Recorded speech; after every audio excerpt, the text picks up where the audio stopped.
time. It's our time, my friends. Time for millions of maturepreneurs, 55 plus, who are hashtag not done by a long shot, to revolutionize how we lead, do business, and innovate our world. I'm your host, Jeanette Anderson, and welcome to my conversations with fascinating people who would rather inspire than retire.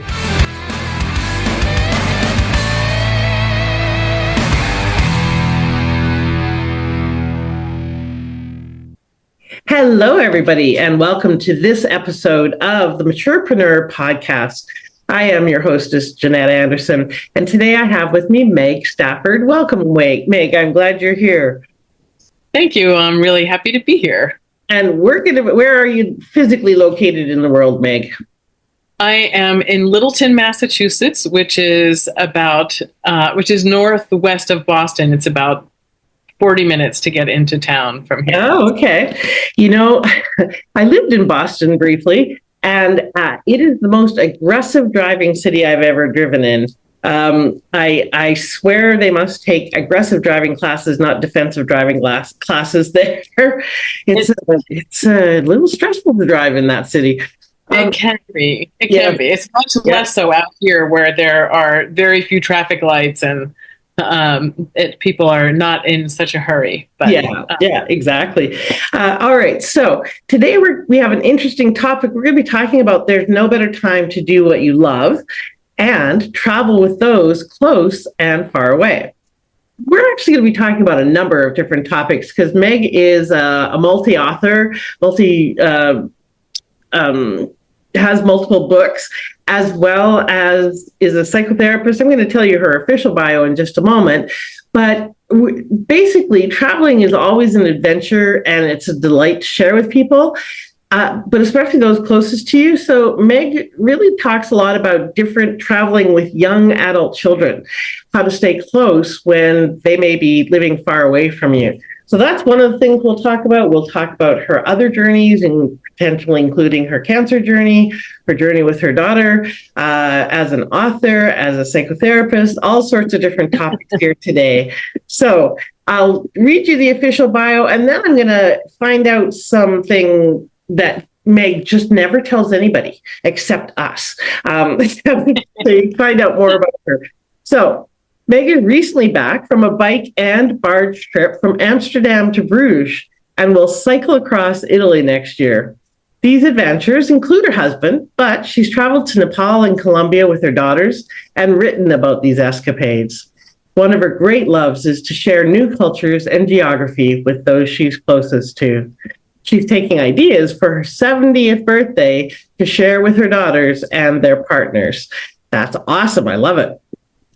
So have you always been a traveler, or is this something that came later in life? I've always been a traveler. In fact, my friend Donna, who I've known since I was 4, reminds me that we met when we were in camp when we were 4, and we discovered that we lived on opposite sides of a little development. And when I discovered this, I marched my way over there, cutting through some of the neighbors' yards, and went by myself to her house. And she was astounded that I would just do that. Whereas in my mind, it was just like, well, you're just right over there. I can just get there right easily, and didn't think twice about going there by myself because it just felt so you were born an intrepid traveler. All right, we'll talk more about that. So tell us something about you most people wouldn't guess, Meg. Maybe even your best friends don't know about you. Well, this is something that's very recent as of the last month. So I have actually written a little article about it. But before that, people would not have known that starting 2 years ago, I am now part of an adult glee club, which means singing and dancing. Yeah. And I sang in choruses all through high school and college, and that was music was a big part of what I did. But I had never taken an individual voice lesson, and I have now taken 2. And cool. So that has been really interesting, and it is a literal expression of using my voice and wanting to raise it. So both literally and figuratively. So that's okay. Well, let's pursue that for just a moment, because as an author, obviously you're giving voice to stories, and that's very important to you. As a psychotherapist, a lot of the work you do is helping people with expressing what they need to express. Tell me a little bit more about your why or your purpose in life. What drives you, pulls you? What's been that through thread throughout your life? I have always been fascinated and pulled by people and by what makes people tick and what helps people to feel better and to feel like they can express themselves. So that's starting from when I was a child even. But that just kept on through. There's a lot of things that I enjoy and love, but at 68, I'm still excited to be doing what I'm doing. And there are days that I wonder why I'm doing it, but then I have the days where it's like, wow, it's so satisfying and inspiring to see someone take steps forward. And if I feel like I have been of assistance in helping to guide them or support them, it is really, really soul satisfying. And I just love the idea that I can help people raise the volume on their own voice and really hear themselves and have the confidence to hear themselves and say the things that are important to be said. So it's yeah, it sounds like from a young age you were interested in making sure that people got heard, and I believe our why gets formed in our childhood. That it's an intersection between what we're healing from the past and what we long for the future for ourselves and others.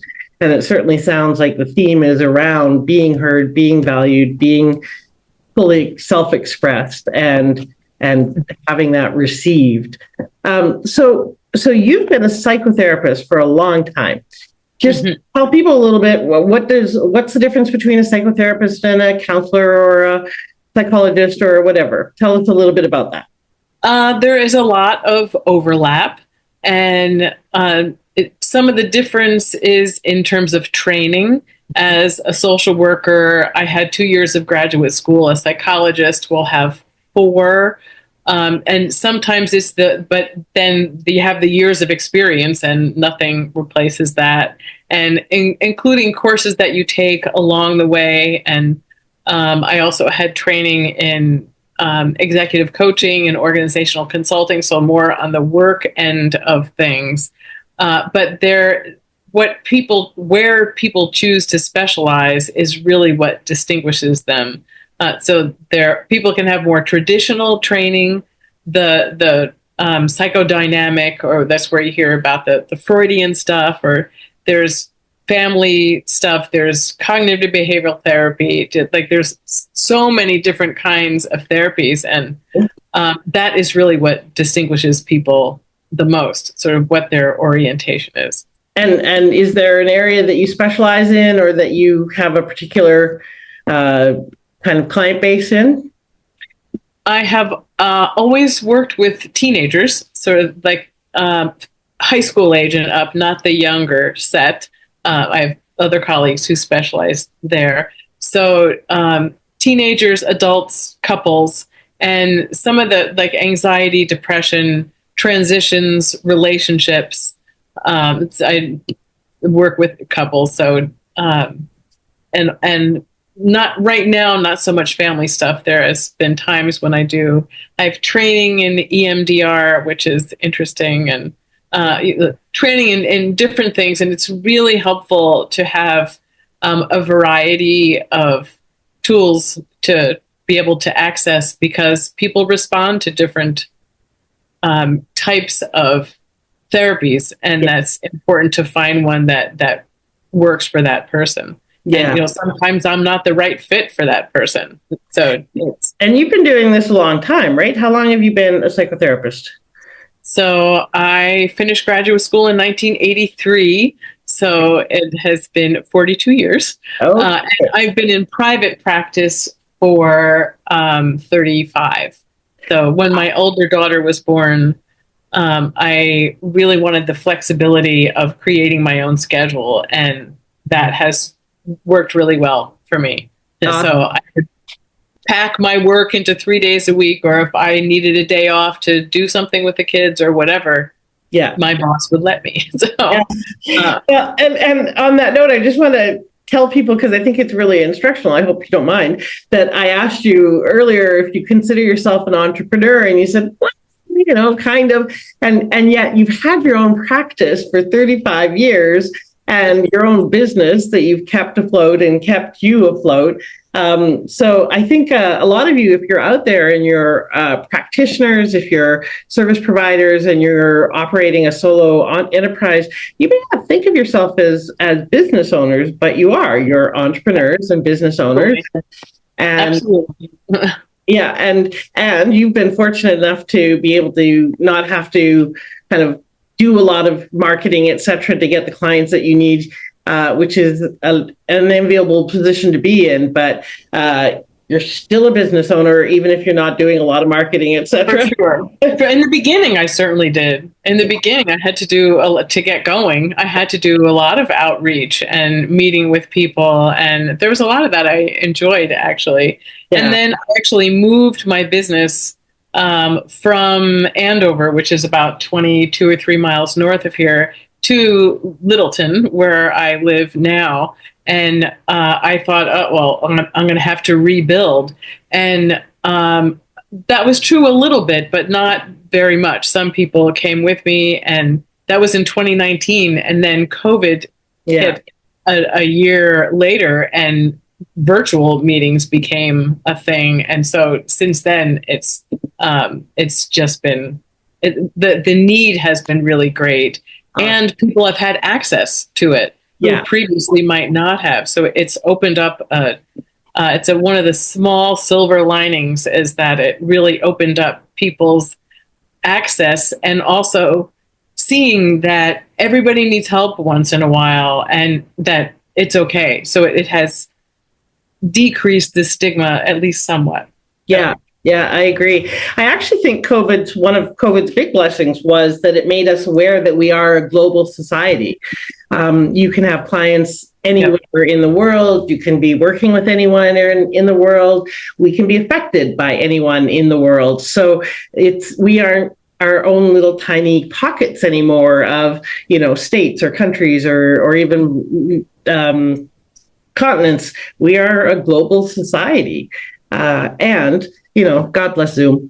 Seriously, I think many people would have been far worse off. There were others out there, but still, I don't know. I think Zoom probably changed our society more than any other technology has, maybe except the internet and now AI. But we digress. I digress. Okay, so let's. You're 68 and you're still practicing. Why is that? It is still something that's important to me. Yeah. And I feel like I'm still effective at it. Mm-hmm. And it supports some of the trips that I like to take, which are not always easily affordable. So Well, a lot of people don't know that 65% of the population can't afford to retire, or can't afford to have the lifestyle that they'd like, to be able to take those lovely trips, etc. And so they have to keep working. And many of the other 35% who could afford to retire are choosing not to, because they want to stay active and continue contributing and making a difference like you. So it's becoming far more common, and it is far more common than most people realize. When I look at the numbers and stuff, really only about 25% of the older population, 65 and up, are actually retired. Most people assume everybody just retires. It's like, no, that's so 1965. That's not what's happening these days. So you're part of that movement of people who, it's like, I love what I do and I'm good at it, and gives me the lifestyle I want, so I'm going to do it. Do you have any ideas about retiring, or are you just going to go until you decide not to? I am taking more time off, Mhm. so that has worked well. Just when my husband kind of retired a year and a half ago, or he retired from his full-time job and is now doing consulting with the same company, Yeah. but just a couple of days a week. And Yeah. so he can now take more vacation time as well, because he felt very limited by it before. So we've taken more vacations, and that's great. And I'm trying to I didn't take a new client for a year, so I'm trying to keep my numbers lower, a little bit lower than they have been, which is I've had some success with that. Exactly. So, well, and so what I'm hoping you're hearing, my lovely listeners, is that there are so many different options and ways to structure your life to create the life that you want. You can retire and become a consultant for a couple of days a week so that you can go travel with your lovely wife more often. You can you could be a mobile maturepreneur like I am and travel around. So right now I'm in Victoria, British Columbia, house sitting 4 cats. It's a lot of cats. Let me tell you, I haven't ever had 4 cats before, and it's a lot of cats. Yes, so 2.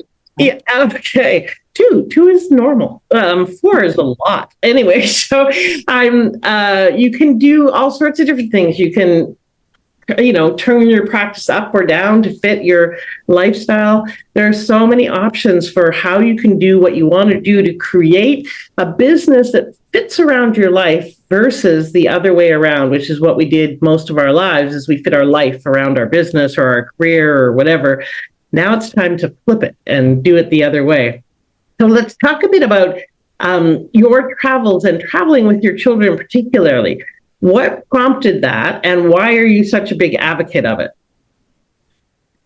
The first trip actually came at the end of my breast cancer treatment, actually.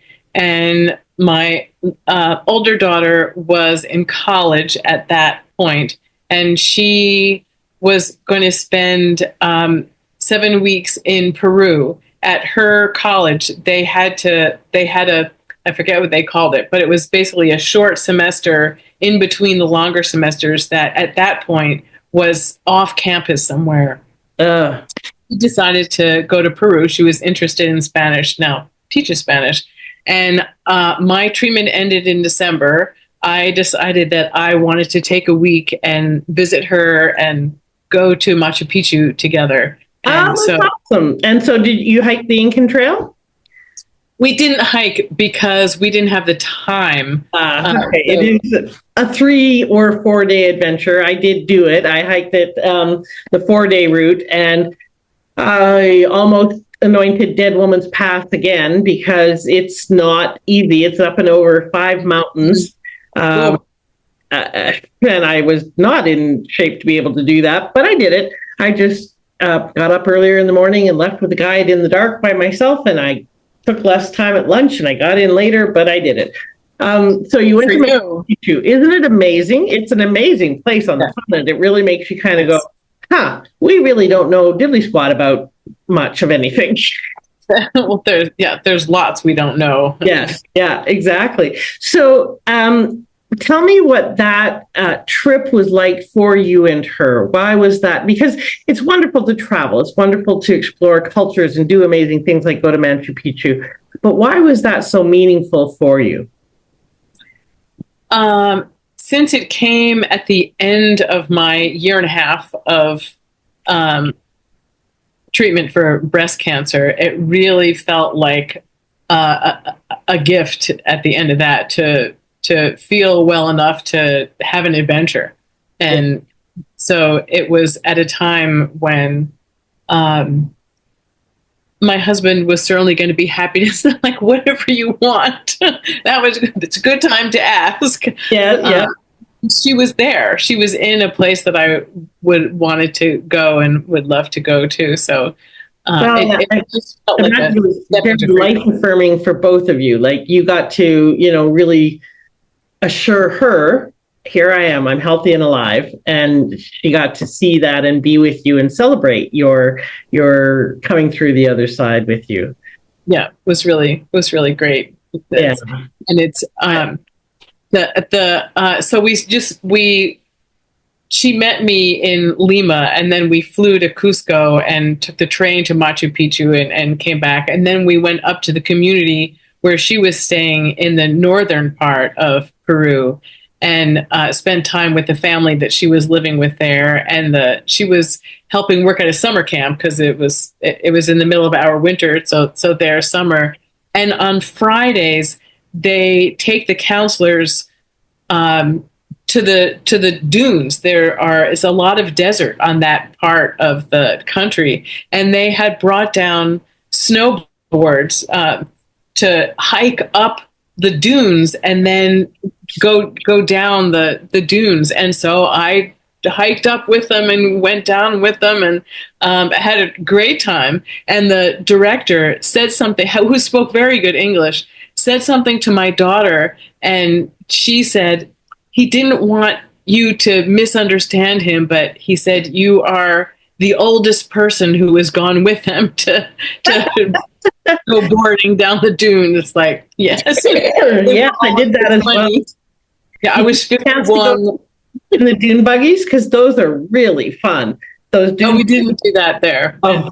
But it's so actually on the cover of this book, that's me on the board. Cool. That's so cool. Riding the waves of the big sea, the topic of cancer. I love it. That's a great picture for that. That's brilliant. Yes, I used that to help get me through the whole book process. I had that on the cover of my notebook, and so it was my vision to help bring it up. Awesome. Okay. So why else do you advocate that people travel with their kids and specifically just their adult children? Is there any other reasons that you feel so passionate about that? It was so for the trips that I took with Kate and Gail after that. It's when you're away, your focus is totally on where you are and the people that you're with. And I also find that it is easier to be open and to be curious and receptive and to be in a learning state, which is just lovely. So it's if everyone is in that place, then it's interesting to hear different people's reactions to what you're doing, what you're seeing and learning. And I think with kids of all ages, but it happened that when I took these two trips that I wrote about in my book, they were young adults, and it was a precious time to be with them and an important time to be with them. Well, and not only are you learning about the culture, but you're also learning about each other now, kind of as adults as well. And it's a different experience than growing up as the mother-child kind of thing. So you're both travelers or wayfarers in the world, so you get to know them at a different level. Yes. And so you decided to write about these. So you've always been an author, right? You've been writing your whole life, or is this a later passion? How did you come to become an author? What made you decide to write these books? I have always loved to write. And again, back to when I was like 3 and 4, I used to write little books and tape them together. And my mother's very proud that she didn't tell me how to spell things. She just told me to spell them out as best as I could. So I had always loved writing. And then I started writing columns when I was in my late 20s. I actually had a social work job that I left for a period of time because I wanted to be writing more, and ended up writing a column for my paper in Somerville. And then when I moved to Littleton, I started writing for the paper here. And it was actually through my breast cancer experience that I was happy to tell anyone anything, but I couldn't bear to repeat it over and over again. And so I was writing what was then an email distribution list, would be a blog today. And I started getting feedback from people that they understood what their mother, cousin, aunt had been through. And then people responded all the time, but then encouraged me to get it into book form. So I hadn't thought about it before then, but decided to do that so that it could be helpful to other people, because there are a lot of puns in the book. So I always tell people, if you don't laugh out loud at least once, I give you your money back. But if you don't like puns, you'll be annoyed by the book. So I have had feedback from people who have been through it, that it spoke about things that they hadn't, or that if they felt they ever had to go through it, they knew that they could. And for the people around them, they felt like they knew what they could actually do to be helpful. So that was really what I wanted to accomplish with that. And that's great, because that's often one of the biggest challenges. People don't know how to be with people who have a disease or are critically ill or are going through some kind of illness. We don't deal with it well in our society. We don't know how to just be with people. So what are a couple of tips on that note? What are a couple of tips that you give people about how to be with people who are going through something like breast cancer or some kind of illness or disease? One thing is that people very, very often and very sincerely would say to me, if you need anything, give me a call. And I know that they meant it, but I was not likely to pick up the phone unless it was somebody I knew really well to say, hey, could you come bring me some food? Could you? So like a couple of friends I would ask to take me to an appointment I couldn't drive to. But what I found really helpful was when someone would ask me something very specific, like, when would be a good time for me to come and mow your lawn? Or when would be a good time for me to come and do some cleaning for you? Or friends set up a meal train. So we had people after my surgery, so people were bringing things. So asking very specific questions is really helpful. Yes. Because then all you have to do is like set a date. You don't have to initiate the call. So that would be a big one. Yeah. And I would say it's fine to ask the person if they want to talk about it. People respond differently. Like it was really helpful for me to be able to get it out by my emails, and some people would respond, some people wouldn't, and I had to be fine with any of it. Mm-hmm.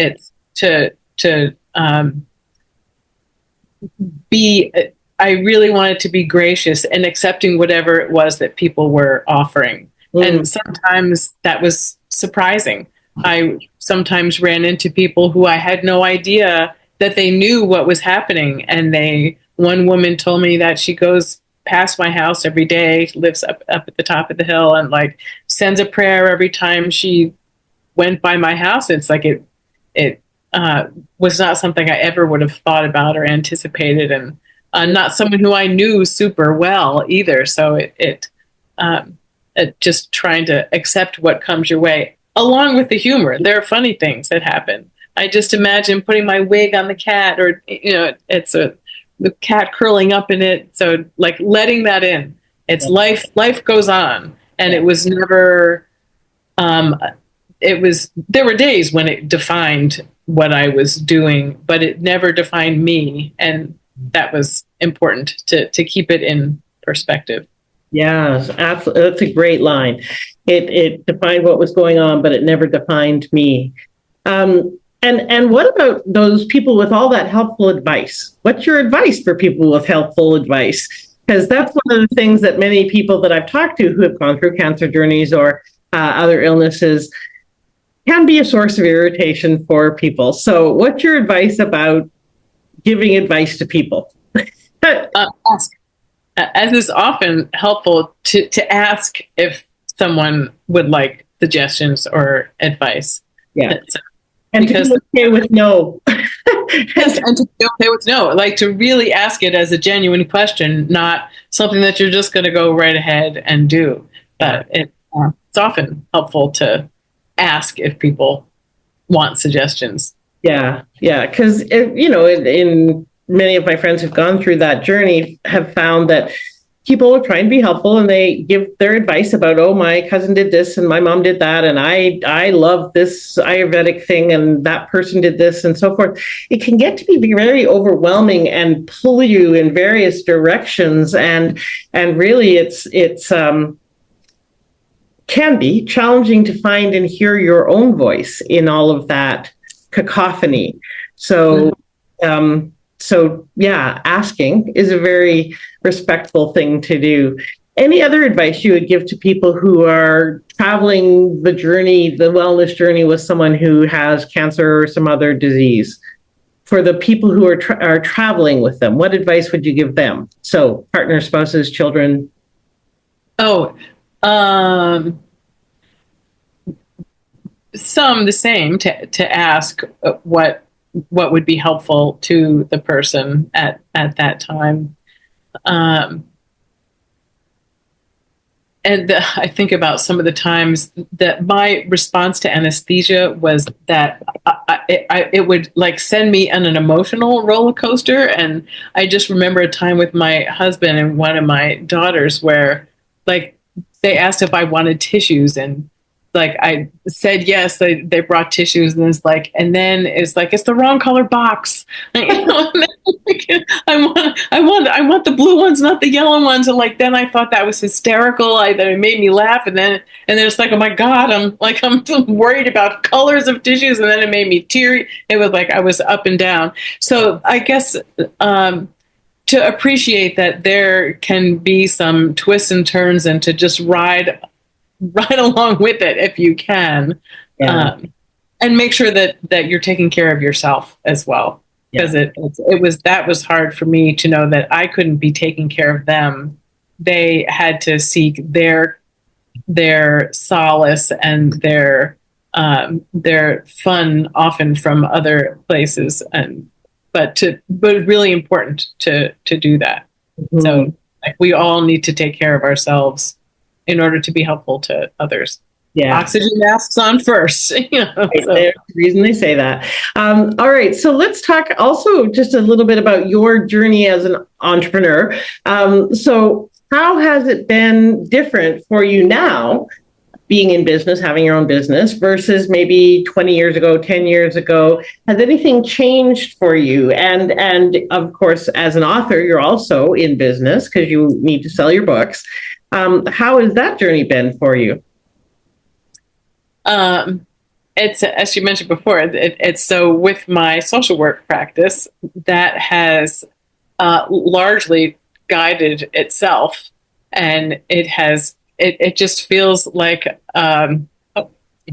sorry, there's a siren car. Oh, perfect. Okay. After initially getting it going, it feels like there's just a stream that I just need to tap into whenever. Like I have actually told a lot of the insurance companies that I'm not taking new people so that I'm not flooded, but I will start having a little more room, so I'll be able to turn that up. So I've had to put much more effort into my book journey, and it's a whole different take on the whole thing. Yeah. So what did you have to learn, and who did you have to be differently to now actively sell and to actively put yourself out there in the world? Who did I have to be? Yeah, who did you have to be? What was different about what you had to show up as in order to be able to get your book out in the world and to put yourself out there as an author?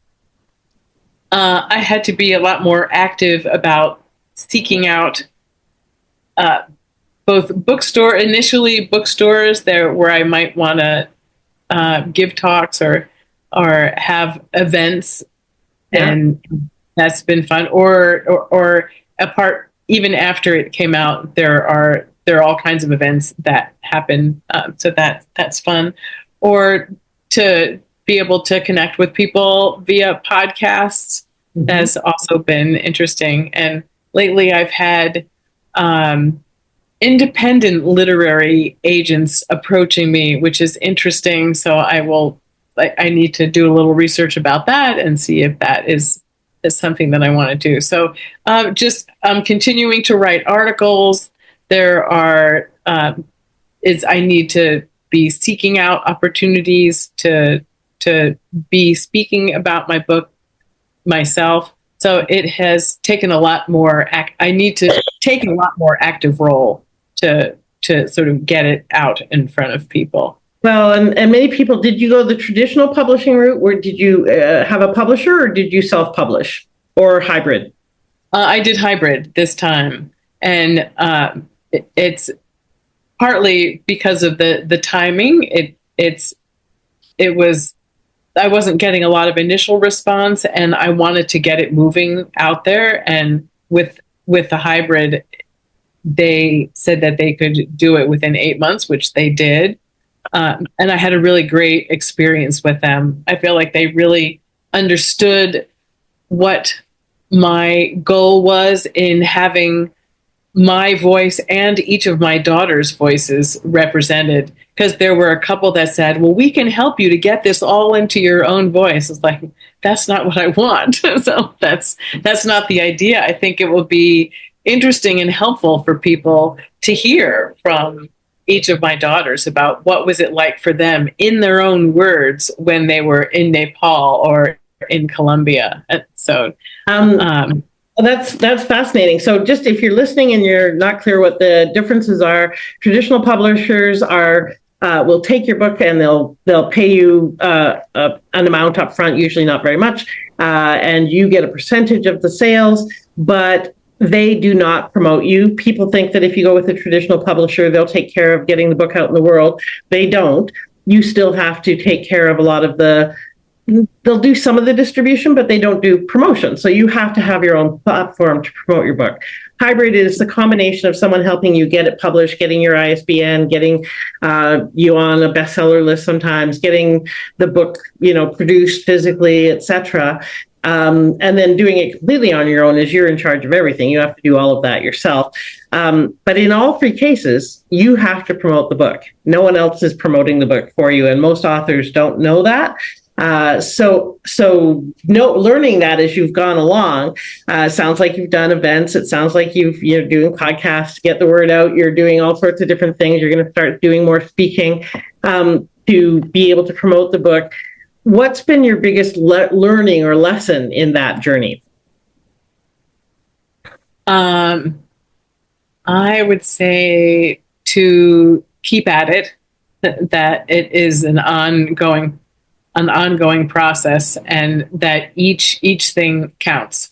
That persistence and perseverance really important in there, and to keep at it and keep connecting with people and keep trying, because it's I know people who are starting to write, and as you said, they think that traditional publishers, well, like that solves everything, but it's the platform. I just keep trying to build my platform and to get it out there. Yeah, if you're thinking of going traditional publishing, really check it out, because it is actually quite a bit more restrictive and not really more helpful, and you'll make less money.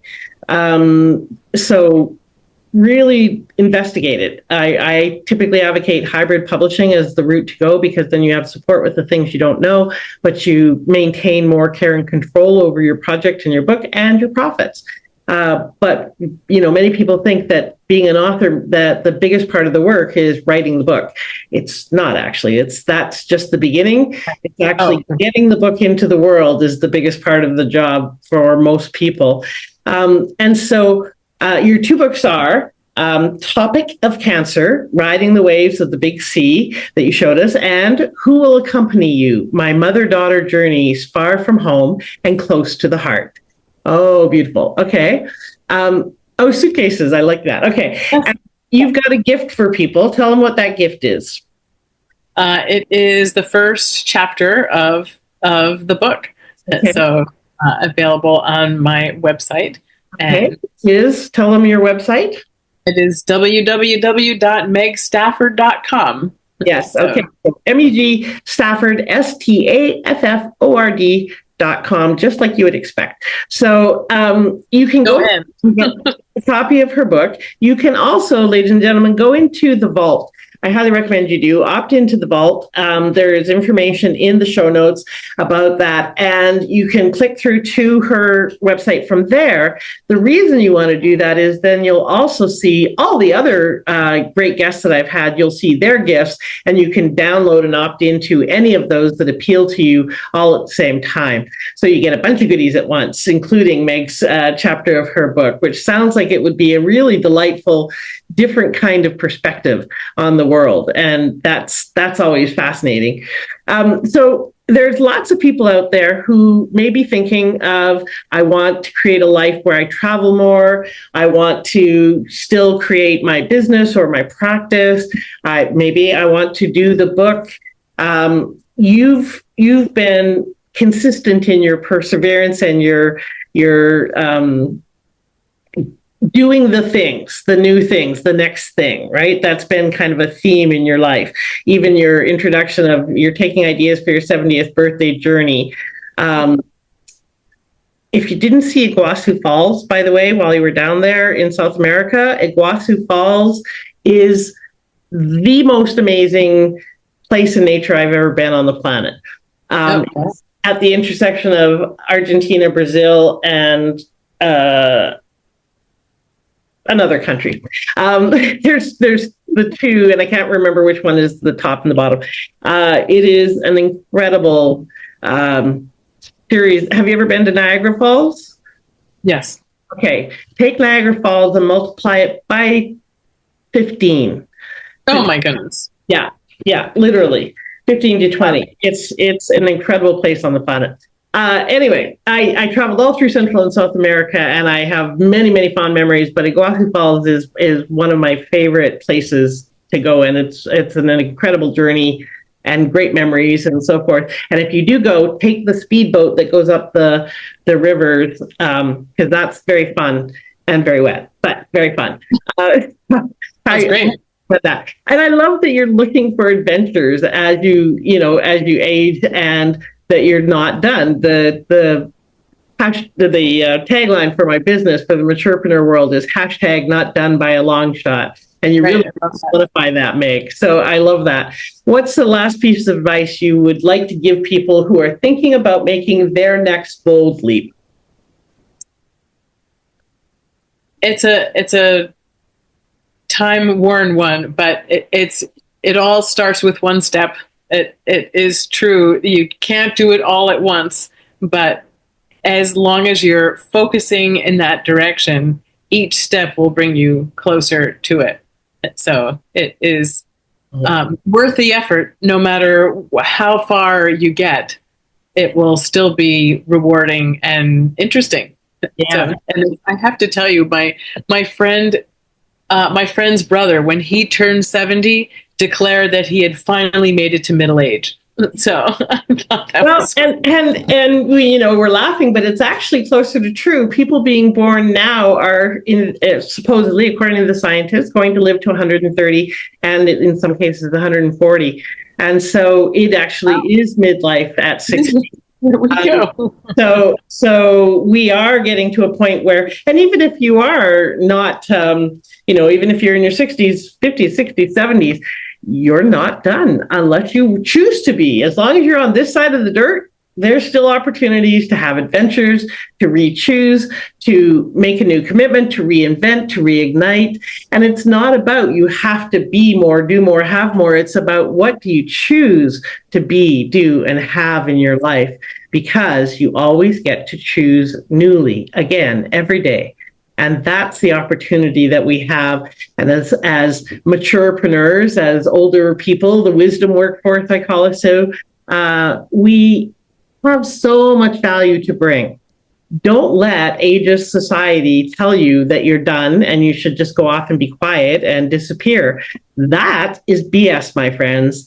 We are hashtag not done by a long shot.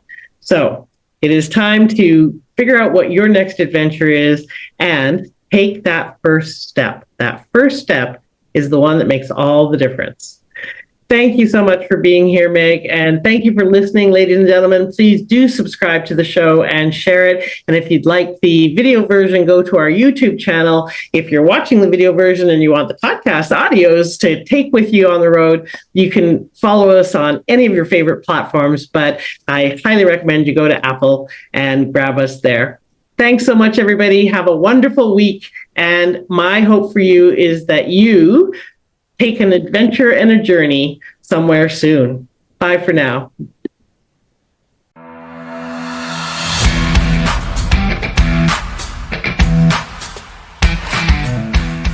Thank you for listening.